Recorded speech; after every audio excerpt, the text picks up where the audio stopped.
The banker's notice trembled in Grace Eldridge's hands as she stood on the porch of her weathered homestead.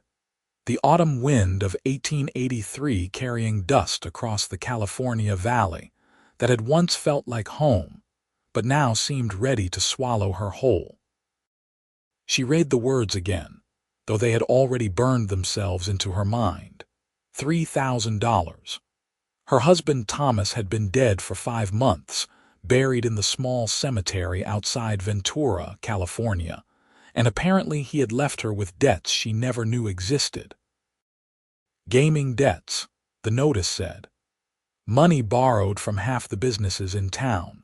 Loans taken out against the ranch that her father had built with his own hands 30 years ago. Grace pressed her palm against the wooden post, feeling the splinters catch against her calloused skin.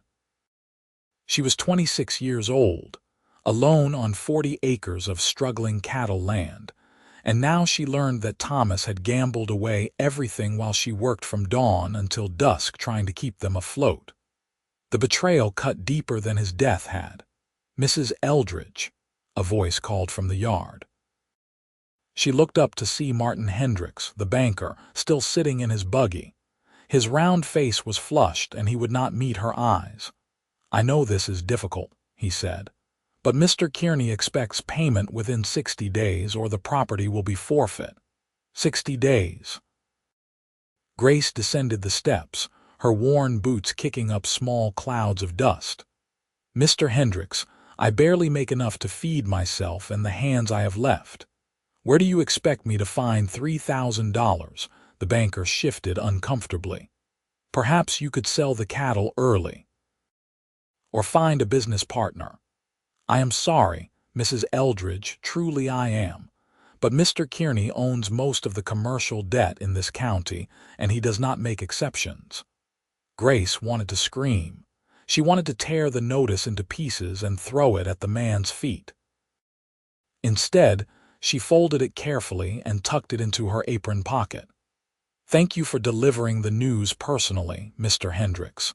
I know you did not have to do that." He tipped his hat and turned the buggy around, leaving her alone in the yard with the chickens pecking at the ground and the distant sound of her remaining cattle lowing in the eastern pasture.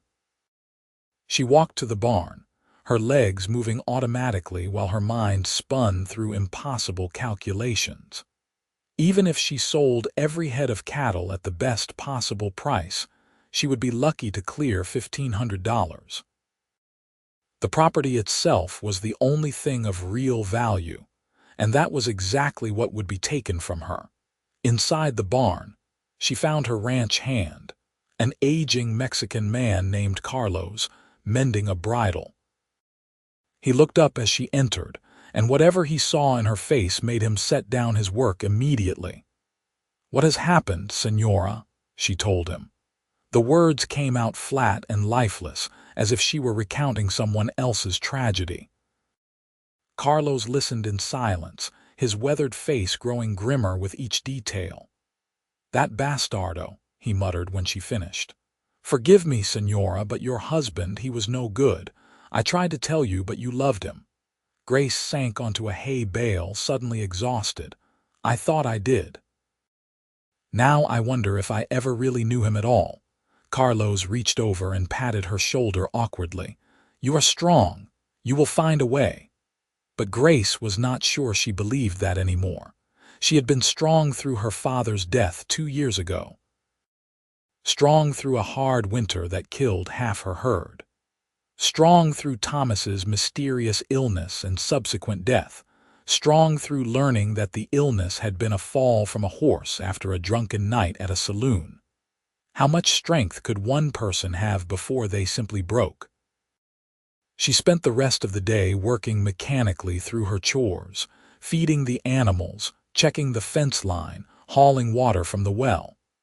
By the time darkness fell, her body ached and her hands were raw, but at least she was too tired to think. That night, she lay in bed staring at the ceiling, listening to the wind rattle the windows. Sleep would not come. Instead, she found herself remembering the early days with Thomas, when he had seemed charming and ambitious.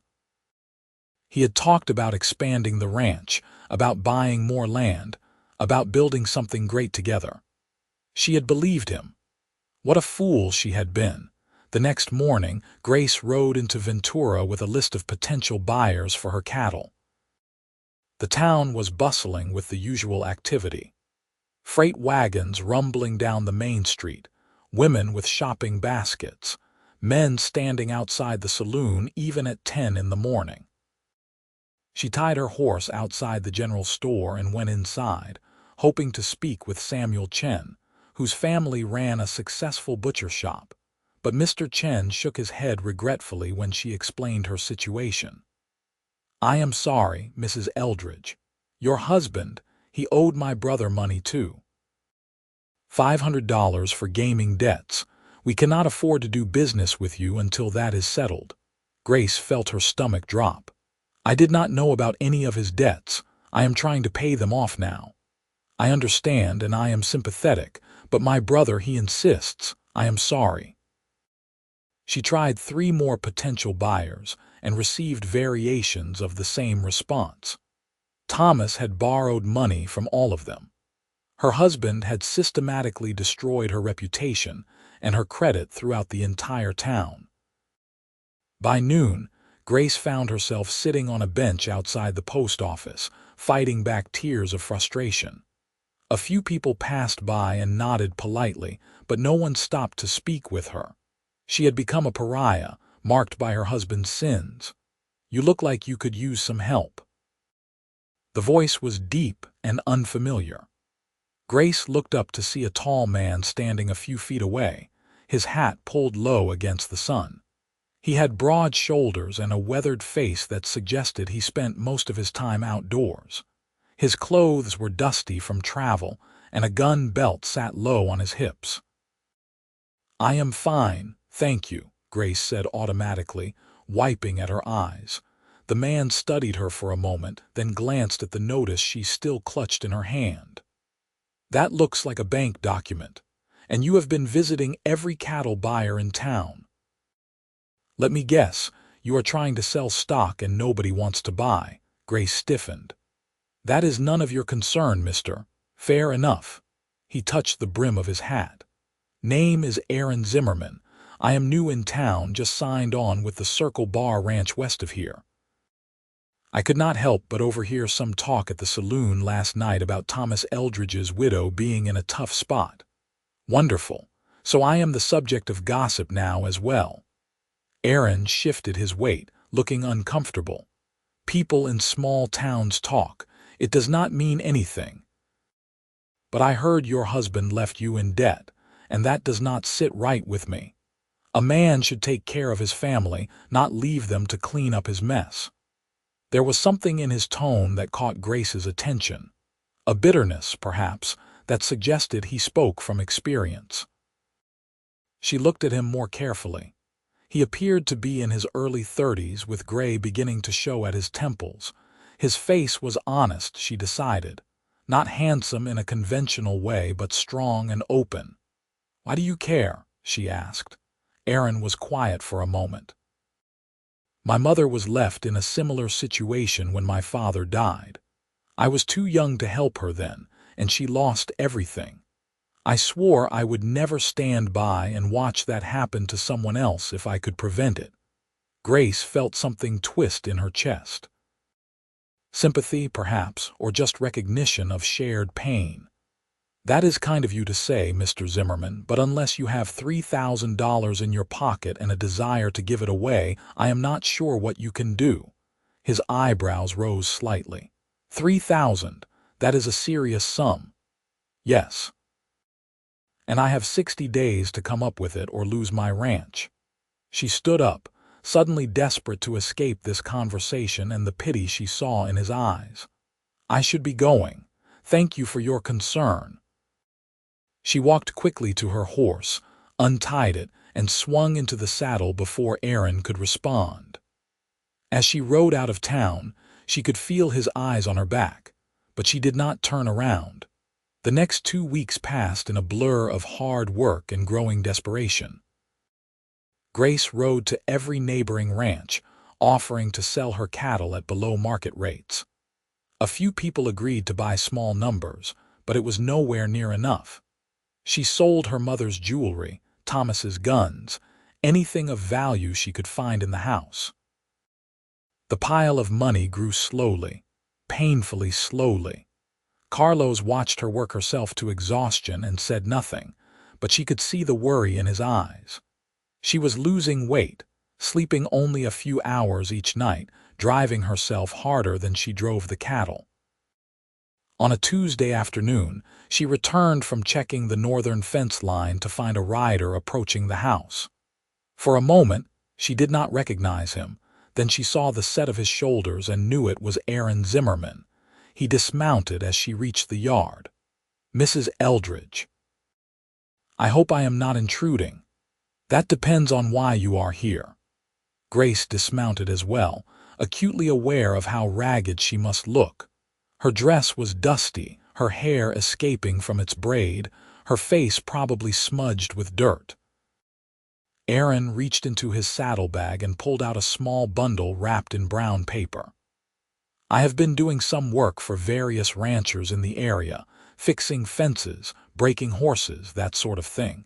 Made a little extra money. I thought you might be able to use it." Grace stared at the bundle. "Mr. Zimmerman, I cannot accept charity."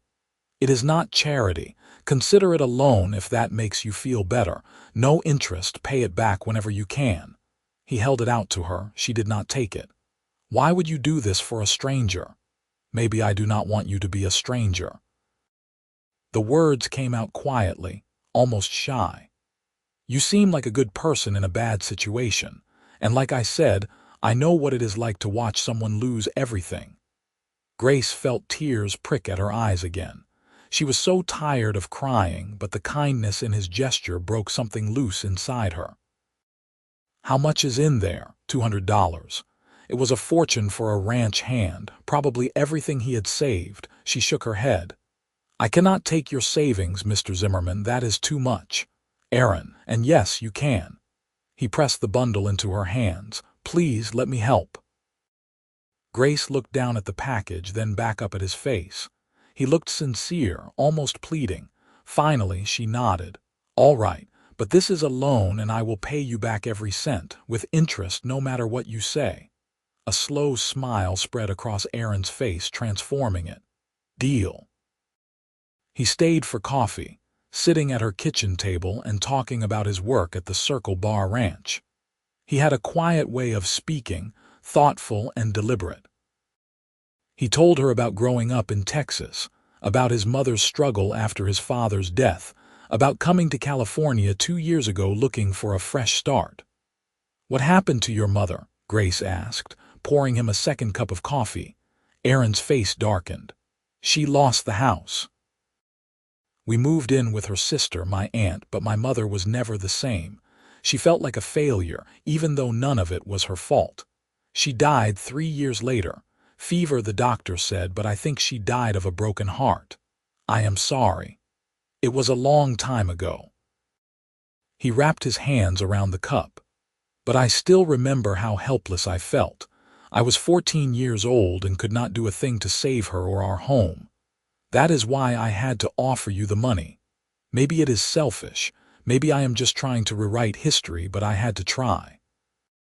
Grace felt a connection forming, an understanding that went beyond words. This man knew her pain because he had lived through something similar. "It is not selfish. It is one of the kindest things anyone has ever done for me." They talked until the sun began to set, and Grace realized with surprise that she had laughed several times during the conversation. She could not remember the last time she had laughed. When Aaron finally stood to leave, she walked him out to his horse. "Would it be all right if I came by again?" he asked, swinging into the saddle. "Maybe I could help with some of the work around here. I noticed your barn roof has some damaged shingles." Grace wanted to say no, wanted to maintain her independence and pride. But the truth was, she needed help, and Aaron was offering it freely. "That would be welcome. Thank you." He tipped his hat and rode away, and Grace stood in the yard watching until he disappeared into the gathering darkness. True to his word, Aaron returned 3 days later with lumber and tools. He spent the entire day repairing the barn roof while Grace worked on mending fences in the east pasture. When she brought him water in the afternoon, she found him shirtless in the heat, his muscled back gleaming with sweat. She felt her face flush and looked away quickly, embarrassed by her reaction. "How is it going?" she asked, focusing intently on the water bucket. Aaron climbed down the ladder and accepted the ladle gratefully. "Almost done. You had more damage than I thought, but it should hold now for a good long while. You do good work. My father taught me before he died. He was a builder, among other things." Aaron poured a ladle of water over his head, slicking back his dark hair. "Said a man should know how to work with his hands." Grace found herself watching the water drip down his chest and quickly turned away.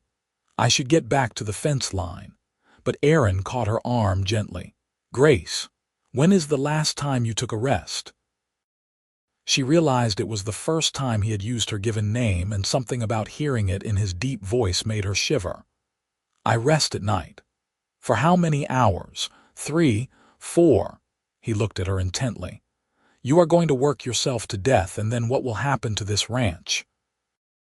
"What choice do I have? The deadline is in 40 days now, and I still need more than $2,000. Aaron was quiet for a moment. "Let me talk to some people I know. There might be other ways to raise money. I have tried everything."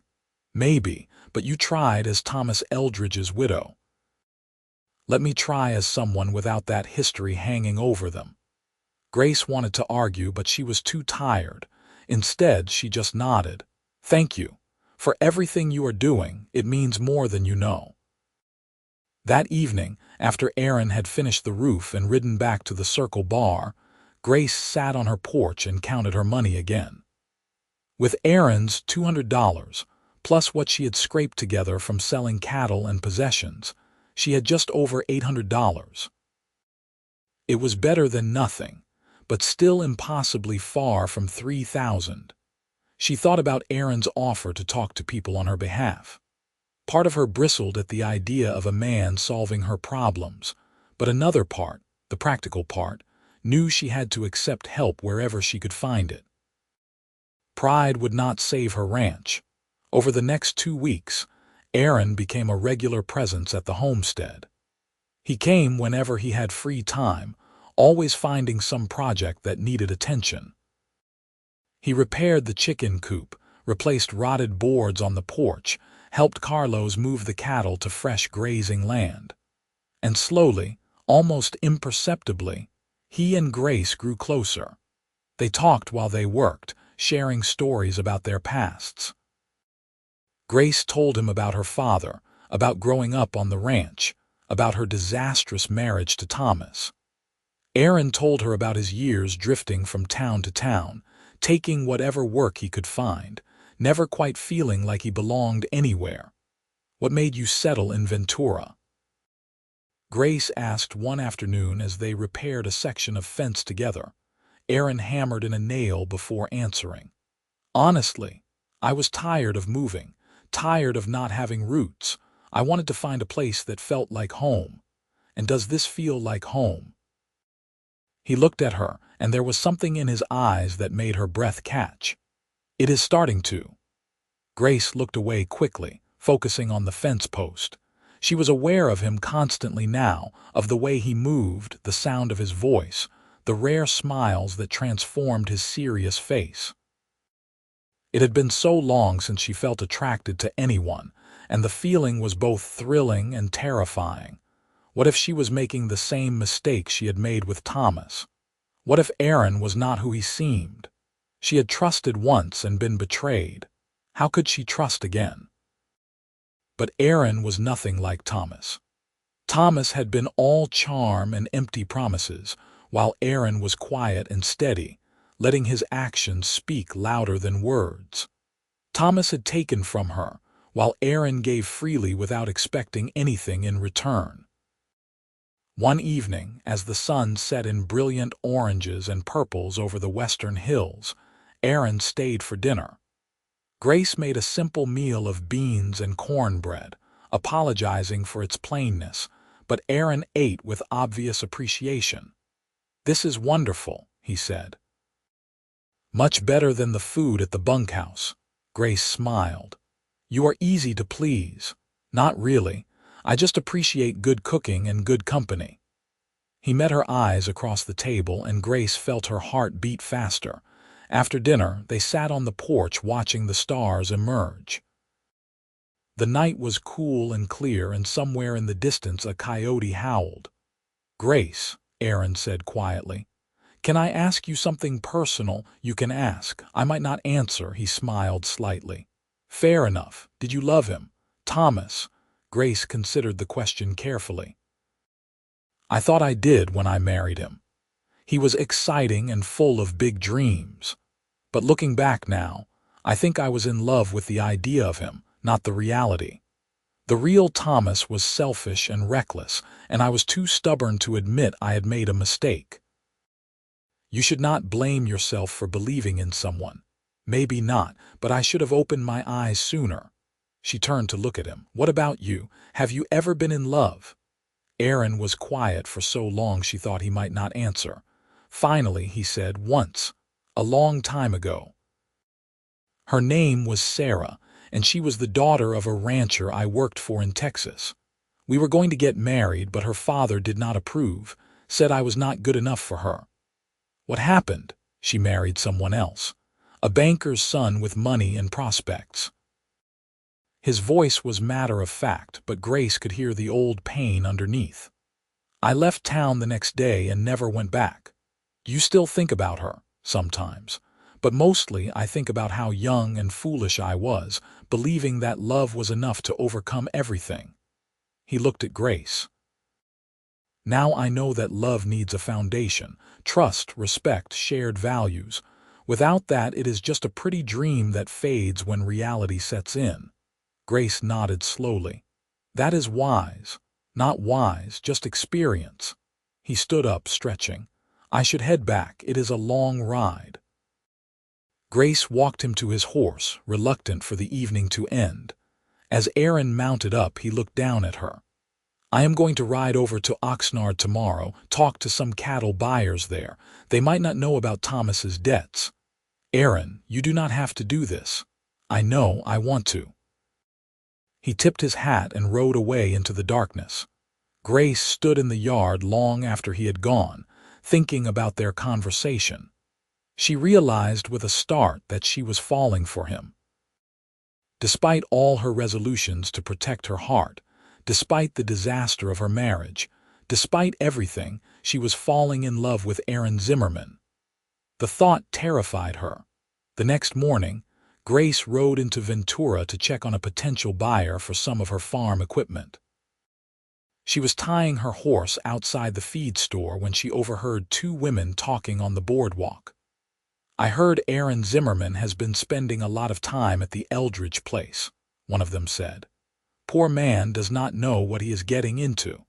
That woman is cursed. First her father dies, then her husband leaves her drowning in debt. Anyone who gets involved with her will end up ruined too." Grace's face burned. She wanted to confront them, to defend herself, but what could she say? From the outside, it probably did look like she was cursed. She kept her head down and went into the store, trying to ignore the whispers that seemed to follow her everywhere now. The owner of the feed store, an older man named Jeremiah Potts, was more sympathetic. He agreed to buy her seed planter and a few other tools for a fair price. As he counted out the money, he said quietly, "Do not pay attention to the gossips, Mrs. Eldridge. They do not know what they are talking about. Your father was a good man, and you are cut from the same cloth." Grace felt tears sting her eyes. "Thank you, Mr. Potts. That means a great deal." She left the store with another $50 in her pocket, bringing her total to just over $900. Still not enough. Not nearly enough. That evening, Carlos found her in the barn, staring at the small pile of money she had been counting and recounting obsessively. "Señora," he said gently, "you must have faith." "Faith in what, Carlos? God? He seems to have forgotten about me." The old man shook his head. "God has not forgotten. He sent you help, did he not? He sent you Mr. Zimmerman." Grace laughed bitterly. "Aaron is a good man, but even he cannot work miracles. I still need more than $2,000 in less than 30 days. Maybe the miracle is not the money. Maybe the miracle is finding someone who cares for you, someone who will stand by you no matter what happens." Grace looked at Carlos sharply. "What are you saying?" "I am saying that I see how he looks at you, and how you look at him. Maybe losing this ranch would not be the worst thing if it means you find happiness. This ranch is all I have left of my father. I cannot lose it. Your father would want you to be happy more than he would want you to keep this land." Carlos patted her shoulder. "Think about it, Señora." But Grace could not think about happiness when her entire world was crumbling. She worked through the evening by lantern light, feeding the animals, mucking stalls, anything to keep her hands busy and her mind occupied. She was hauling water from the well when Aaron rode up. She had not expected him back so soon, and her heart leaped at the sight of him. "Any luck in Oxnard?" she asked, trying to keep her voice casual. Aaron dismounted, and she could see the excitement in his face. "I sold your cattle, all of them. Got a good price too, better than you would have gotten in Ventura." Grace nearly dropped the water bucket. "All of them? How much?" $1,200. She felt her knees go weak. 1,200? Aaron, that is incredible. That means I have over 2,000 total now. I still need more, but it is so much closer. Aaron caught her as she swayed, his hand steady on her arms. "Easy there. When is the last time you ate anything?" Grace tried to remember and could not. "This morning, I think, maybe yesterday." "That is what I thought." He guided her to the porch steps and made her sit down. "Stay here, I am going to fix you something to eat." "You do not have to do that, I know." He went inside, and Grace heard him moving around her kitchen. A few minutes later, he returned with a plate of bread, cheese, and some dried meat. "Eat. All of it." Grace ate mechanically, and only when food hit her stomach did she realize how hungry she actually was. Aaron sat beside her, watching to make sure she finished everything. "Thank you," she said when the plate was empty. "For everything. The cattle sale, the food, all the work you have done around here. I do not know how I can ever repay you. You do not owe me anything, Grace. I owe you at least $200 plus interest." Aaron shook his head. "Forget about that money. Consider it a gift." "Absolutely not. A loan is one thing, but I will not accept, Grace." He took her hand, and the touch sent electricity through her. "I do not want your money. I just want to help you." "Why?" the question burst out of her. "Why do you care so much about what happens to me?" Aaron was quiet for a long moment, his thumb tracing circles on the back of her hand. Finally, he said, "Because I am falling in love with you." Grace's breath caught. She stared at him, unable to speak. "I know it is too soon," Aaron continued. "I know you are dealing with enough without me adding complications, but I cannot keep pretending this is just about helping a neighbor or making up for my past.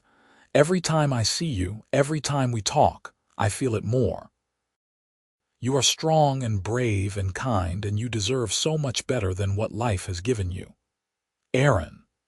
Grace's voice came out as a whisper. "I am a mess. I am buried in debt.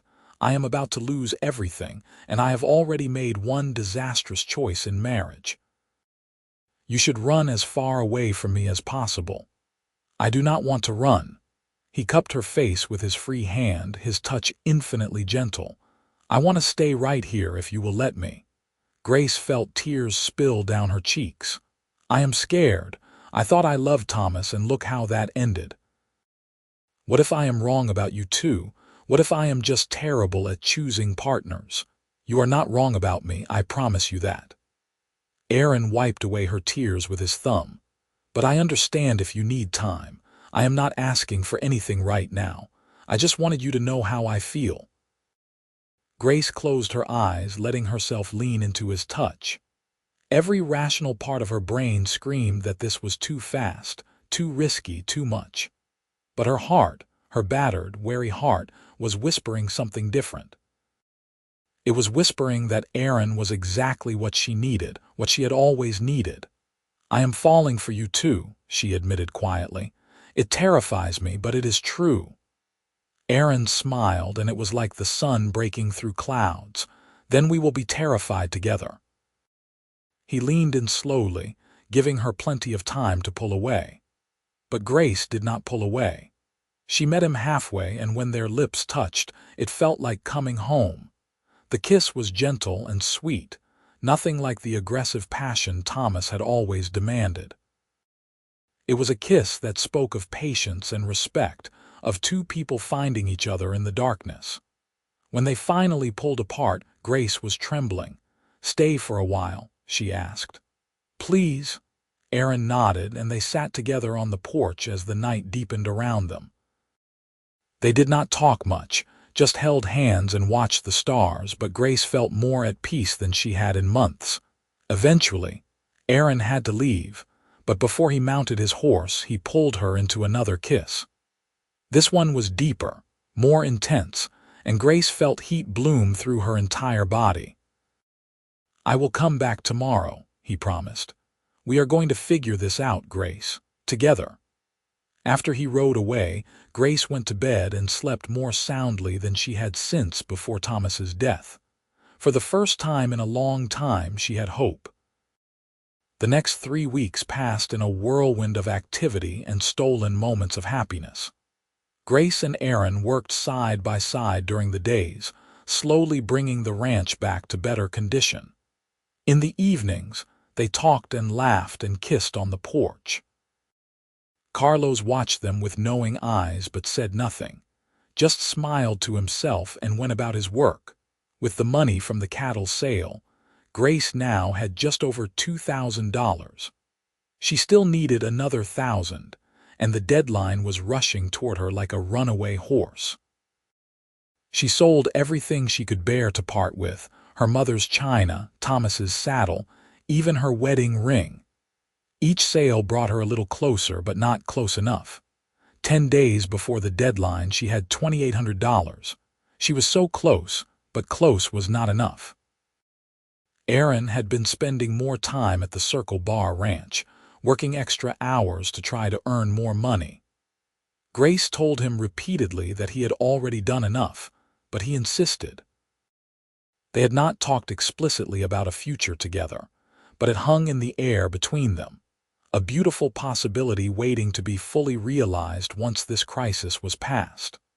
On a Thursday afternoon, Grace was in town buying supplies when she ran into Martin Hendricks again. The banker looked even more uncomfortable than usual. "Mrs. Eldridge, I am glad I saw you.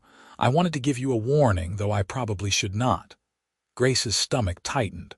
"What kind of warning?" Hendricks glanced around, then lowered his voice. "Mr. Kearney has been making inquiries about your property. He has investors interested in buying it cheap after the foreclosure. I think he is planning to develop the land." "Of course he is." Grace felt sick. "So he has no intention of giving me any extension or leniency?" "I am afraid not." "I am sorry, Mrs. Eldridge. If I had any power in this situation, I would help you." Grace nodded numbly and walked away. She sat on the same bench where she had first talked to Aaron, trying to breathe through the panic rising in her chest. She was going to lose the ranch.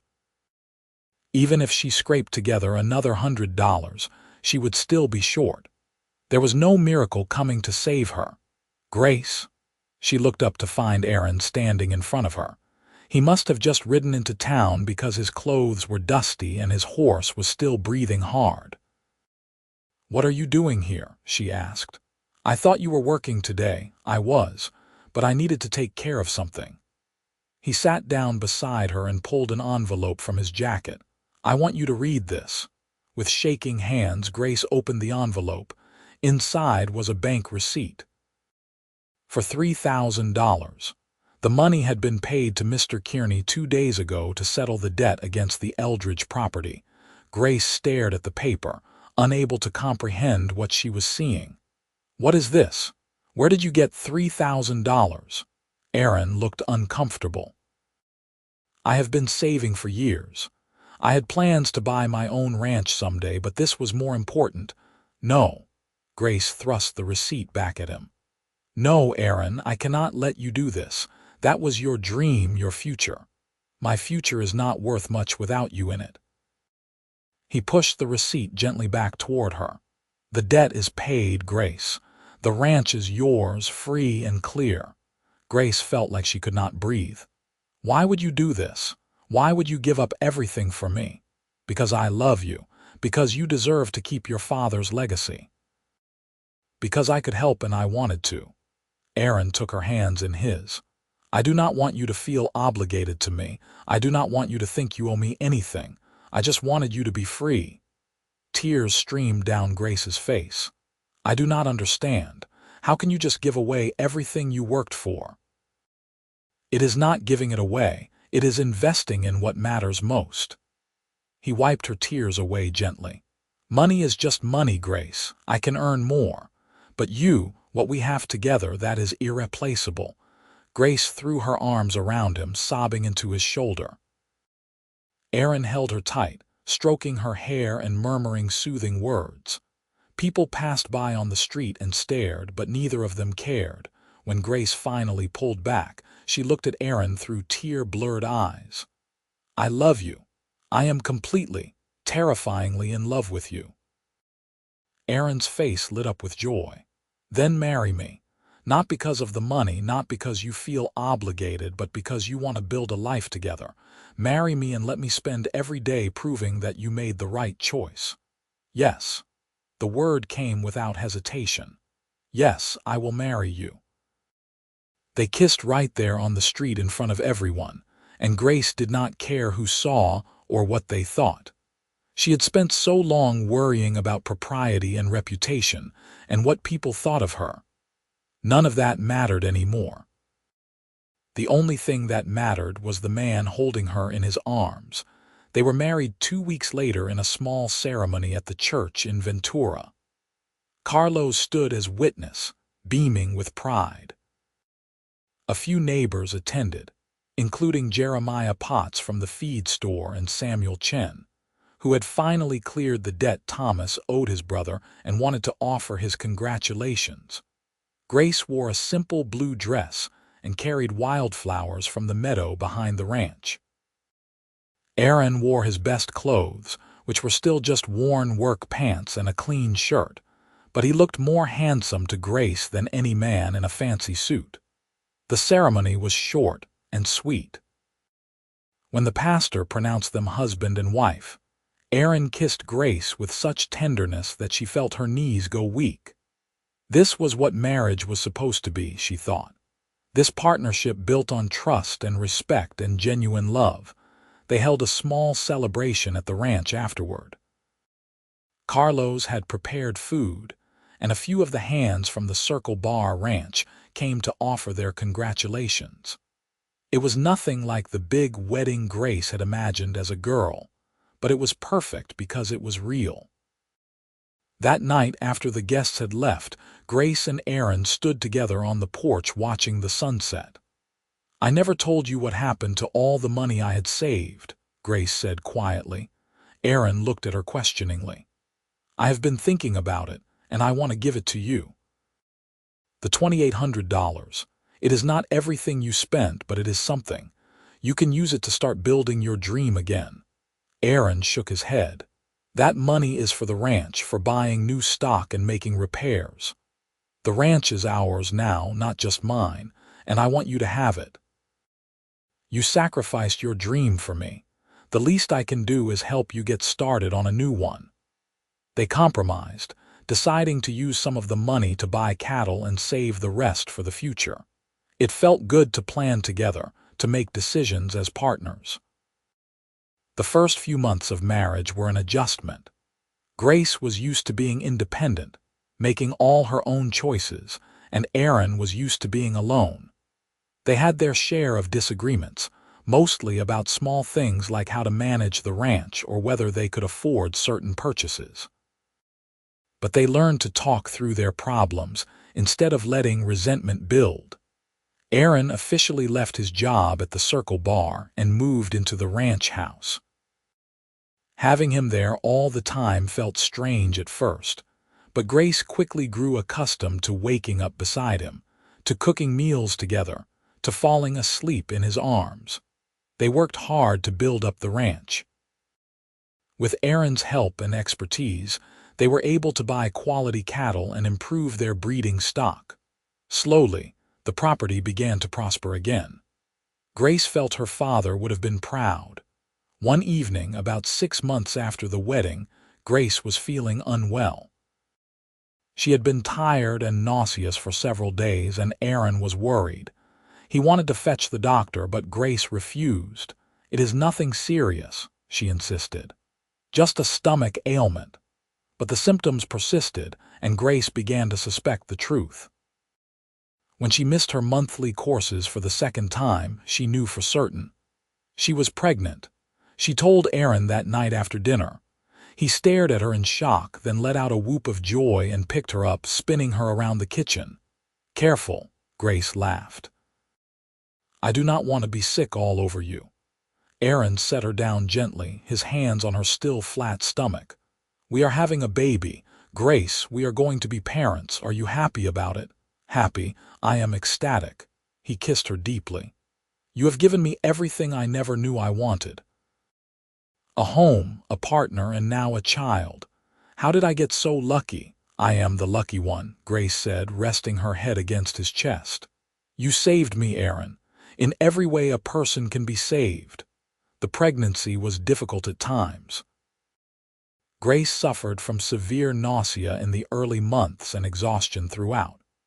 But Aaron was endlessly patient, taking on extra work so she could rest, bringing her ginger tea for the nausea, rubbing her feet when they swelled. One night, as they lay in bed with Aaron's hand on her growing belly, he said quietly, "I need to tell you something." Grace tensed slightly. "What is it?" "I never told you the whole truth about how I paid off your debt." Grace's heart sank. "What do you mean?" "I told you I had been saving to buy my own ranch, and that was true. But I did not tell you that I borrowed some of the money too, about $500 from my boss at the Circle Bar." "Aaron, why did you not say anything?" "Because I did not want you to worry. And I did not want you to feel even more indebted." He turned to look at her. "I have been paying it back slowly, but it will take another year or so to clear it completely." Grace was quiet, processing this information. Part of her wanted to be angry that he had kept this from her, but a larger part was overwhelmed by what he had done. "You went into debt yourself to pay off my debt. It was worth it. It is still worth it." She kissed him, pouring all her love and gratitude into it. "Then we will pay it off together. We are partners now, remember, for better or worse." "For better or worse," Aaron echoed, smiling. Grace gave birth on a cold January morning in 1885. The labor was long and painful, attended by the doctor from Ventura and an older woman named Mrs. Patterson, who served as midwife. Aaron paced outside the bedroom, forbidden from entering but desperate to be nearby. When the baby's first cry rang out, he burst through the door. Grace lay exhausted on the bed, her hair plastered to her forehead with sweat, but she was smiling. In her arms was a tiny, red-faced infant with a shock of dark hair. "It is a boy," she said. "We have a son." Aaron approached the bed slowly, almost reverently. He reached out a finger and the baby immediately grasped it with surprising strength. "He is perfect," Aaron whispered. "Grace, he is perfect." They named him James after Grace's father. Carlos came to visit and declared that the baby had the look of a true rancher. The neighbors brought food and baby clothes, and even some of the people who had gossiped about Grace before came to offer their congratulations. The first year with James was exhausting but joyful. The baby was colicky and did not sleep well, but Grace and Aaron took turns walking him through the night. Aaron proved to be a devoted father, constantly holding and playing with his son. As James grew into a toddler, the ranch continued to thrive. They paid off Aaron's debt to his former boss a year ahead of schedule. With careful management and hard work, they began to build up savings again.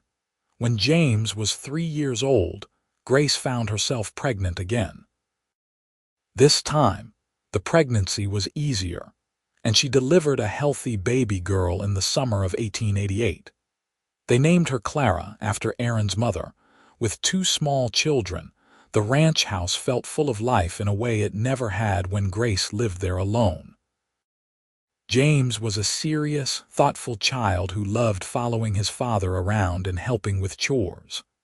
Clara was all sunshine and laughter, charming everyone she met.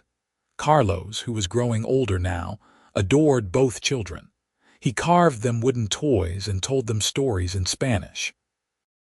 Grace sometimes caught him teaching James how to rope a fence post, or letting Clara feed the chickens under his careful supervision. The years passed in a blur of hard work and simple pleasures. Grace and Aaron continued to build their life together, facing challenges as they came but always as partners. They had disagreements, certainly, but they had learned to communicate and compromise. Sometimes, late at night when the children were asleep, they would sit on the porch like they had in those early days, holding hands and watching the stars. Grace would think about how close she had come to losing everything, and how a quiet cowboy with a generous heart had changed the course of her life. "Do you ever regret it?" she asked Aaron one night. "Giving up your savings for me?" Aaron squeezed her hand. "Not for a single second. This life we have built, you and the children, it is worth more than all the ranches in California." When James was 8 and Clara was 5, they added a new member to the family. Grace gave birth to another boy whom they named Thomas, though they called him Tommy to avoid association with Grace's first husband. Aaron had initially objected to the name, but Grace insisted. "I do not want to pretend that part of my life did not happen," she explained. Thomas made terrible choices, but he was still a person, and maybe having the name in our family with better associations will help heal that wound. Aaron understood, as he always did. Little Tommy was a wild child from the start, always getting into mischief and making them laugh with his antics. Carlos passed away peacefully in his sleep when Tommy was 2 years old. Grace grieved deeply for the old man who had been with her through the worst times and the best. They buried him in the small cemetery in Ventura, and Grace made sure his grave was marked with a fine headstone that acknowledged him as a beloved friend and member of the family. By the time James was 16, he was working the ranch alongside his father, a capable young man who had inherited his grandfather's love of the land and his father's steady temperament. Clara, at 13, was already catching the eye of boys in town, though Aaron watched them all with a protective father's suspicion. And Tommy, at 8, was still causing chaos wherever he went, but in the most lovable way possible. Grace was 41 now, her dark hair showing threads of silver, her hands permanently work-roughened. She looked at herself in the mirror sometimes and barely recognized the desperate, frightened woman she had been 17 years ago. That woman had been broken and hopeless. The woman staring back at her now was strong, content, and deeply loved. One evening, Grace was cooking dinner while Aaron came in from the barn. He wrapped his arms around her from behind, resting his chin on her shoulder. "What are you thinking about?" he asked. "How much has changed?" "How different my life turned out from what I expected." Good different or bad different? Grace turned in his arms, looking up at his face. He was graying at the temples now, lines etched around his eyes from years of squinting in the sun, but he was still the same man who had offered her a bundle of money on her porch all those years ago. "The best kind of different," she said. "I thought I was going to lose everything. Instead, I gained everything that matters." Aaron smiled and kissed her forehead. "We gained everything together." That night, after the children were in bed, Grace pulled out an old wooden box she kept in the back of the closet. Inside was the original bank notice that had started it all, yellowed and creased with age. She also found the receipt Aaron had given her showing the debt had been paid. She showed them to Aaron. "I kept these. I do not know why." Aaron studied the documents. "Maybe to remember how far we have come. To remember that even when things seem impossible, there is always hope." "You were my hope," Grace said softly. "You gave me everything when you had no reason to. You paid off a debt you did not owe and never asked for anything in return. I told you back then, and I will tell you again now. You do not owe me anything, Grace. Everything I did because I wanted to, because I loved you." Grace took the documents and walked to the fireplace. "I think it is time to let go of the past." She dropped both pieces of paper into the fire and watched them burn. The past was gone, turned to ash and smoke. What mattered was the present, this home they had built together, this family they had created, this life they shared. Aaron came to stand beside her, his arm around her waist. "No regrets, not a single one." They stood together watching the fire, comfortable in the silence that only comes from years of deep companionship. Outside, the ranch stretched out in the darkness, their cattle settling for the night, their horses safe in the barn. Everything they had worked for, everything they had built, was here. A few years later, when James turned 18, he announced that he wanted to take over more of the ranch operations. He had a good head for business and innovative ideas about breeding stock. Aaron was happy to step back slightly, mentoring his son while allowing him to implement his own vision. Clara, at 15, had developed a passion for teaching. She talked constantly about going to San Francisco to attend normal school and becoming a teacher. Grace supported her daughter's ambitions, even though it meant Clara would eventually leave home. "The world is changing," Grace told Aaron. "Our daughters should have opportunities we never dreamed of." "I know," Aaron said. "I just hate thinking about her being so far away." But they both encouraged Clara to pursue her dreams. When she left for San Francisco at 17, they sent her off with pride and plenty of tears. Tommy, now 13 and still full of energy, announced that he wanted to be a veterinarian. He had a natural way with animals and spent all his free time helping when the doctor came to treat their stock. Grace and Aaron looked at each other over dinner when Tommy made this announcement. "That will require years of schooling," Aaron said carefully. "Are you sure that is what you want?" "I am sure," Tommy said stubbornly. "I love the ranch, but I want to help animals in a different way." "Then we will find a way to make it happen," Grace said firmly. She knew what it was like to have dreams deferred by circumstance, and she would not let that happen to her children if she could prevent it. True to their word, they found a program of study for Tommy. It meant additional expenses and sacrifices, but Grace and Aaron agreed it was worth it. As the children grew and began their own lives, Grace and Aaron found themselves with more time alone together. They took long rides across the ranch, revisiting the spots where they had worked side by side in those early years. They traveled to San Francisco to visit Clara, marveling at the size and bustle of the city. On their 20th wedding anniversary, Aaron surprised Grace with a gift. It was a deed to an additional 50 acres of land adjacent to their property. Grace stared at the document in shock. How did you afford this? I have been saving for years, putting aside a little from each cattle sale. I wanted to give you something to show you how much these 20 years have meant to me. Grace felt tears slip down her cheeks. Even after all this time, Aaron still found ways to show his love.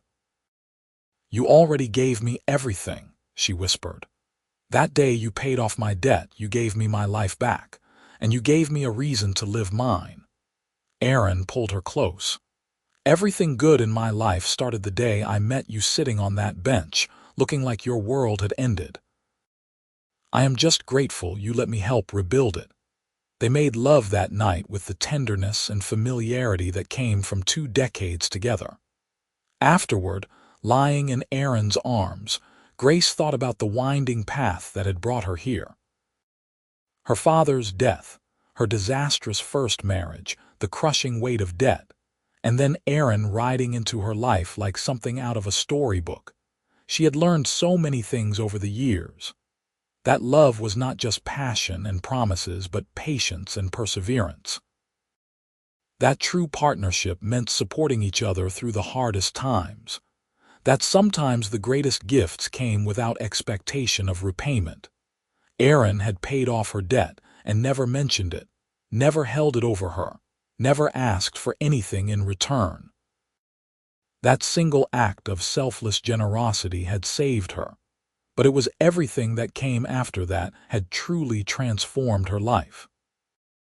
When Grace was 53 and Aaron was 60, they made the decision to officially hand over management of the ranch to James, who was now 30, and married with 2 children of his own. Clara had become a successful teacher in San Francisco and married a lawyer. Tommy was finishing his veterinary studies and planning to open a practice in Ventura. Grace and Aaron built a small cottage on the edge of the property, close enough to help when needed but far enough to give James and his family space. They spent their days taking leisurely rides, tending a garden, and doting on their grandchildren. Sometimes, when Grace walked through the main ranch house, she would remember those desperate days when she had thought she would lose everything. She would run her hand along the porch railing that Aaron had repaired, or look at the barn he had re-roofed, and feel overwhelmed with gratitude. One day, James asked her about those difficult times. "Mother, what was it like when Father first came here? You never really talk about it." Grace considered how to answer. "It was the worst time of my life and the beginning of the best time. I was drowning, and your father threw me a rope without asking for anything in return. That is when I knew what real love looked like.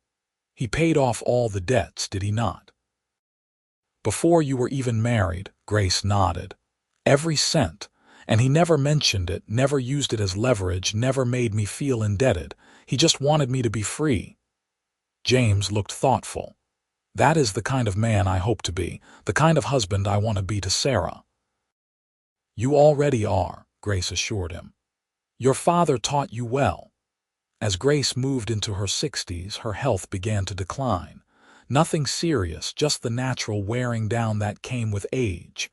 Aaron, now in his late 60s, was slowing down too, but he remained devoted to her care. On a warm spring evening, they sat together in front of their cottage, watching the sun set over the ranch. Grace's hand was clasped in Aaron's, their fingers intertwined as they had been for more than 35 years. "You remember the first time we sat together watching the sunset?" Grace asked. "I remember everything about those early days," Aaron said. "I remember thinking you were the bravest person I had ever met. You were facing impossible odds, but you never gave up. I would have given up without you." "No, you would not have.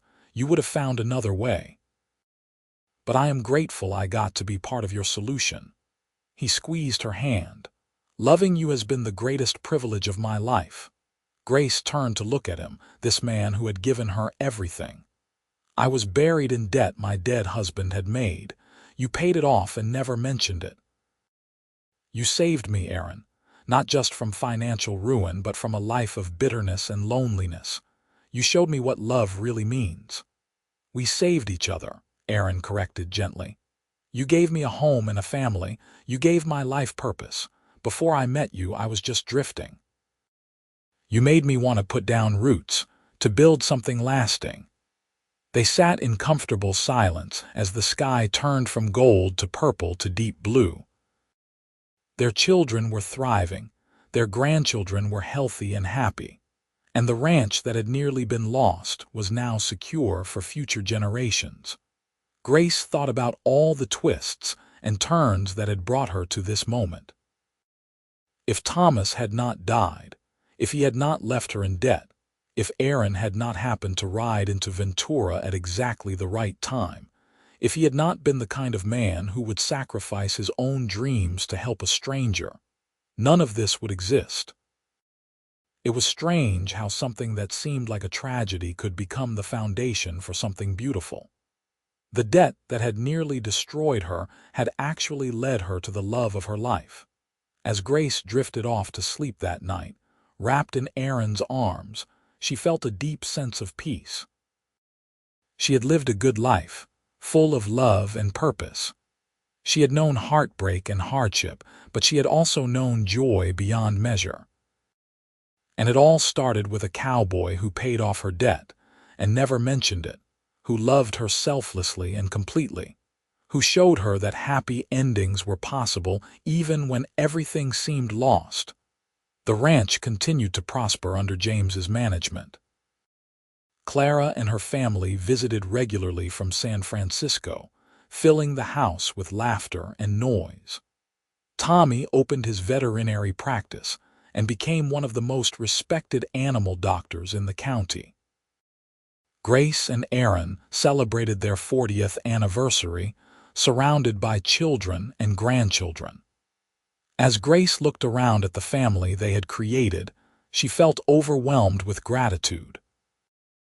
Every single person in that room existed because Aaron had been generous and brave enough to help a desperate widow all those years ago. Later that evening, after everyone had gone home, Grace and Aaron walked slowly back to their cottage. Aaron's steps were slower now, his back a bit stooped, but he still held Grace's hand with the same firm grip he always had. "I have been thinking," Grace said. "When we are gone, I want James to know the whole story, about the debt, about how you paid it, about everything. I want our grandchildren to know what you did." Aaron shook his head. "It does not matter anymore. It was a long time ago." "It does matter. It is the foundation of everything we built. I want them to know that their grandfather was the kind of man who gave everything to help someone he barely knew. That is a legacy worth preserving." Aaron was quiet for a moment. "If it is important to you, then we will tell them, but I still do not think I did anything special. I just did what anyone with a heart would do." "That is where you are wrong," Grace said firmly. "Most people would not have done what you did. Most people would have looked the other way. You changed my life, Aaron. You saved me." They reached the cottage and went inside. Grace wrote down the whole story that night, every detail she could remember. The bank notice, the desperate attempts to raise money, Aaron's first visit, the barn roof, the growing love between them, and finally, the moment she discovered he had paid off all her debts. She gave the written account to James the next day. "Keep this safe. Make sure your children know their grandparents' story." James read it with tears in his eyes. "This is beautiful, Mother. I always knew Father was a good man, but this goes beyond goodness. This is heroic. Your father would say he was just doing what needed to be done. But yes, it was heroic, and it changed everything." Grace lived to see her 70th birthday, a milestone she celebrated surrounded by 4 grandchildren and 2 great-grandchildren. Aaron, at 77, was still by her side, his love as steady and true as it had been on the day they met. One peaceful morning, Grace woke up feeling weak. She knew with a certainty that seemed to come from deep within that her time was coming to an end.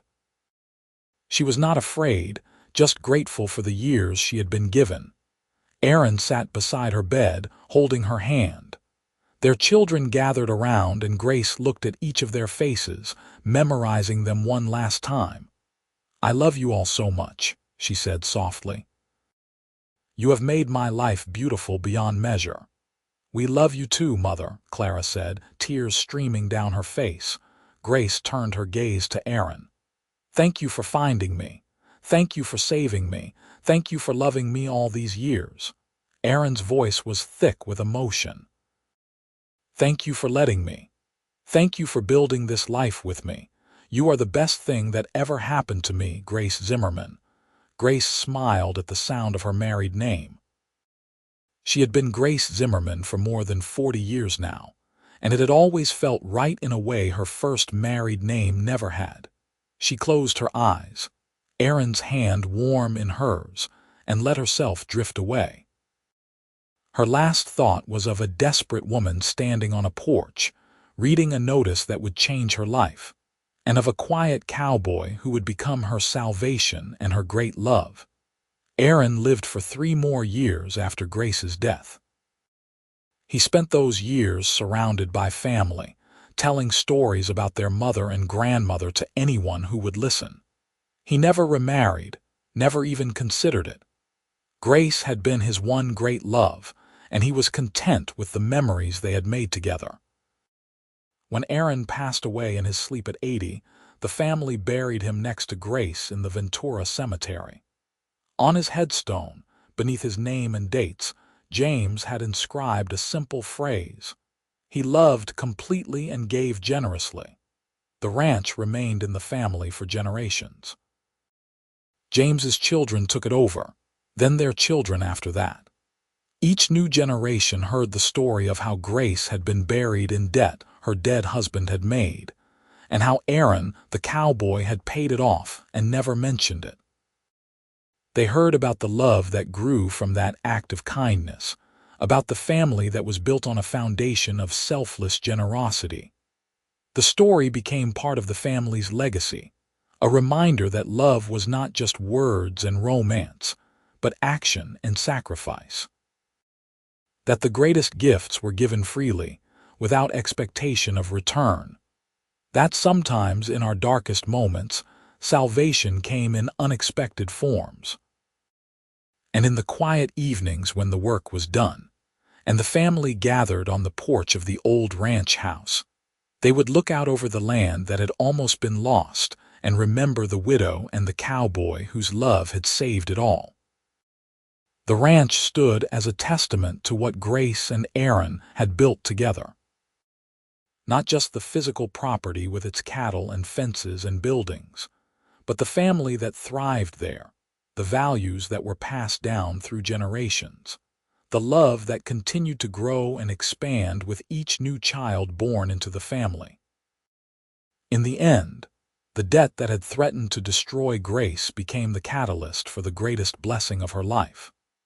And Aaron's generosity, given freely and without fanfare, created ripples that spread far beyond that autumn day in 1883, when he first offered help to a desperate stranger.